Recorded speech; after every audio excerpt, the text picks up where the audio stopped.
एक राजा था जिसकी इकलौती राजकुमारी थी। दूसरा कोई संतान राजा के पास नहीं थी। इस बात की चिंता राजा को सताती थी, लेकिन कुछ कर भी तो नहीं सकता था। धीरे धीरे राजकुमारी बड़ी हो रही थी। जब वह जवान हो गई, राजा को उसके विवाह के बारे में और राज्य के उत्तराधिकारी के बारे में चिंता हो रही थी।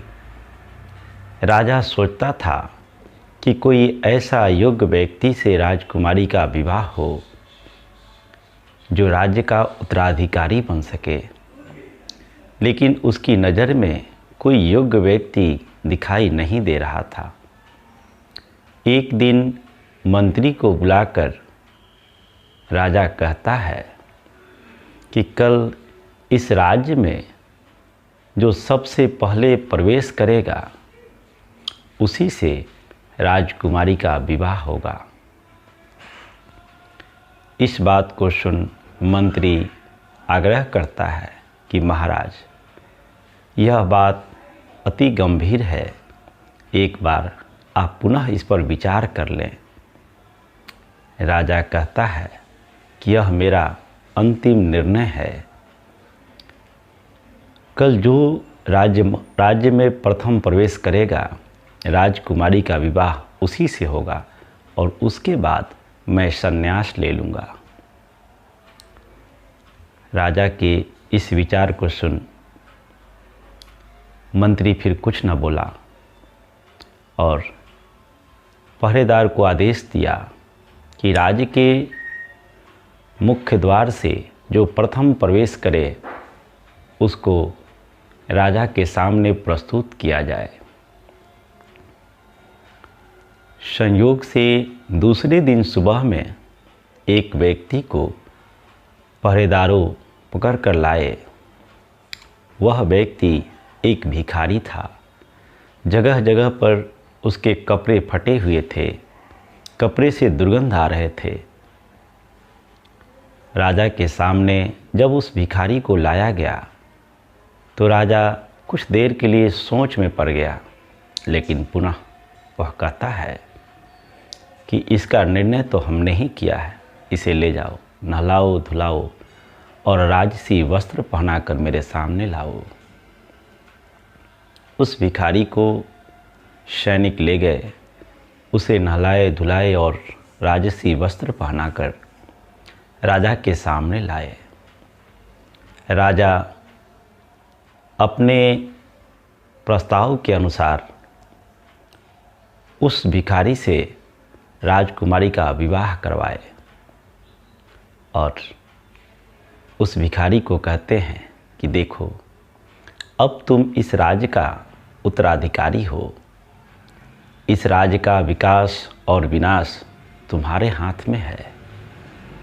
कल सुबह होते ही मैं राज्य का त्याग कर संन्यास ले लूँगा। दूसरे दिन सुबह राजा संन्यास ले वानप्रस्थ की ओर प्रस्थान कर गया। मंत्री और सेनापति उस नए राजा का स्वागत किए। धीरे धीरे उन्हें राज्य के बारे में सब कुछ बताए। कुछ ही दिनों में वह भिखारी एक कुशल राजा हो गया। उसके शासन से प्रजा अत्यधिक प्रसन्न थी। चहुँ ओर सुख शांति का वातावरण था। 10-12 वर्ष बीत गया। एक बार कौतूहलवश सेनापति प्रश्न करता है महाराज से कि महाराज, हम एक बात समझ नहीं पाते हैं। आपके महल में हर जगह हमें जाने की छूट है, लेकिन एक कक्ष ऐसा है जहां कोई नहीं जाता, केवल आप ही कुछ समय के लिए जाते हैं और उसके बाद उस कक्ष का द्वार बंद कर दिया जाता है। सख्त पहरा है, आपके सिवा वहाँ कोई नहीं जा सकता है। इस बात के लिए पाबंदी है। आखिर इसका कारण क्या है? उस कक्ष में ऐसा क्या है जहाँ पर आपके सिवा कोई नहीं जा सकता? सेनापति की बात सुन राजा कहता है कि वह जानना आपके लिए आवश्यक नहीं है। इस बात को सुन सेनापति की हिम्मत नहीं हुई दोबारा प्रश्न करने की। कुछ दिन बीता, मंत्री भी उस राजा से यह बात पूछता है कि महाराज, एक बात जो हमारे मन में कौतूहल मचा रखी है, कृपया कर बताएं कि आखिर उस कक्ष में क्या है जहाँ पर आपके सिवा किसी और को जाने की अनुमति नहीं है? कौन सा ऐसा बहुमूल्य रत्न है जो वहाँ पर है? मंत्री की बात सुन भी राजा कहते हैं कि महामंत्री, उसके बारे में जानना आपके लिए आवश्यक नहीं है। मंत्री भी इस बात को सुनकर उस प्रश्न को दोहराया नहीं। कुछ दिन बीता, धीरे धीरे रानी के मन में भी यह प्रश्न उठने लगा कि आखिर उस कक्ष में क्या है जहाँ मुझे भी जाने की अनुमति नहीं है। एक दिन रानी राजा से पूछती है कि आज तो आपको बताना ही होगा कि आखिर उस कक्ष में क्या है जिसमें जाने की अनुमति मुझे भी नहीं है। रानी की बात सुन राजा कहता है कि अब जब आप पूछ ही बैठी हो तो बताना अनिवार्य है। उसने सैनिक से मंत्री और सेनापति दोनों को बुलवाया, क्योंकि दोनों के मन में भी उस कक्ष के बारे में जानने की उत्सुकता थी।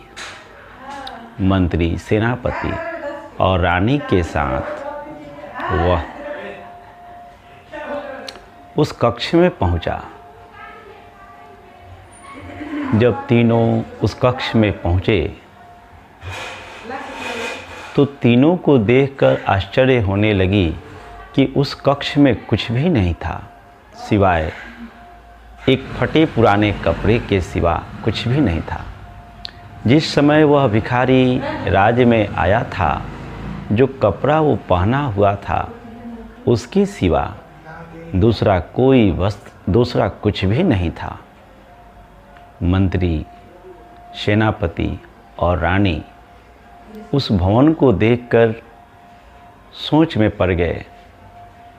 रानी पूछती है कि इस भवन में तो कुछ भी नहीं है, ये तो बिल्कुल खाली है, इसमें ये फटे पुराने कपड़े हैं, फिर आप इसमें करते क्या हैं? रानी के प्रश्न को सुन राजा कहता है कि महारानी, इस कक्ष में आकर मैं अपनी औकात को देखता हूँ। मैं उस दिन को याद करता हूँ जब मेरे शरीर पे ये फटे पुराने और मैले कपड़े थे। जब भी मेरे मन में अहंकार उत्पन्न होता है तो मैं इस कक्ष में आकर उस दिन को याद करने लगता हूँ। मैं अपनी औकात को देखता हूँ और इसके कारण मेरा अहंकार और क्रोध, ईर्ष्या, घृणा सब समाप्त हो जाता है। इस बात को सुनकर वह तीनों चकित हुए। मित्रों, हो सकता है कि आपके मन में यह विचार उठे कि मैं तो जन्म से ही अमीर घर में जन्म लिया हूँ, तो मुझे अपने औकात के बारे में तो मालूम है। लेकिन मित्रों, सच्चाई ये है कि हम सब का औकात इतना छोटा है जिसके बारे में हमें कुछ भी ख्याल नहीं है। यह एक विशाल ब्रह्मांड है। इस विशाल ब्रह्मांड में एक ग्रह पर हम रह रहे हैं और एक ग्रह के भी किसी गांव, किसी शहर के किसी एक घर में, और ऐसे अनगिनत ग्रह इस ब्रह्मांड में घूम रहे हैं जिसकी गिनती नहीं। और एक ग्रह पर, एक शहर या गांव के एक छोटे से घर में हम रहकर अपने आप को इतना बड़ा समझते हैं, यह इसलिए होता है क्योंकि हमें अपने औकात के बारे में पता नहीं है। मित्रों, जिस मिट्टी पर आप कदम रखते हैं, अनुभव करना कि इस कदम के नीचे अनगिनत राजा महाराजा के शव दफन होकर मिट्टी बन चुका है। वह भी कभी अकड़ कर चलते थे, जिनके धूल पर आज आप पैर रख रहे हैं। किस बात का अहंकार, किस बात का अभिमान। जो कुछ आया है इस संसार में मिट्टी से ही उत्पन्न हुआ है और मिट्टी में ही समाहित हो जाएगा। जब तक जीवन है, सुख शांति का जीवन जिए, अपने लिए भी सुख शांति का वातावरण का निर्माण करें और दूसरों के जीवन में भी सुख शांति का वातावरण हो, ऐसा प्रयास करें। इन्हीं शब्दों के साथ आज की वाणी को विराम देंगे।